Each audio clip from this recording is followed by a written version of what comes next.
How to sign in on Apple ID on macOS 26. Signing out of your Apple ID is a necessary step if you are troubleshooting, switching accounts, or preparing your Mac for a new owner.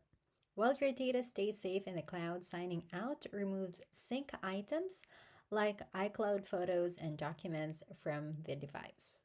Follow this quick guide to safely disconnect your account in macOS.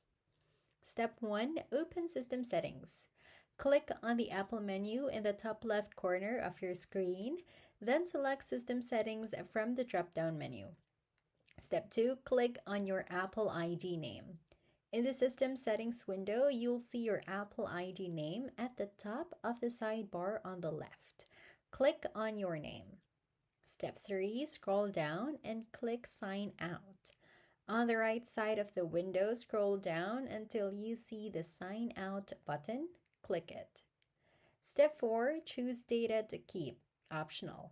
A dialog box will appear asking if you want to keep copies of certain data on this Mac, such as iCloud Drive, documents, or contacts. Select the items you wish to keep, then click Keep on Mac or Delete from Mac as appropriate. Step 5. Enter your Apple ID password. You will be prompted to enter your Apple ID password to confirm that you want to sign out. Type in your password and click Continue.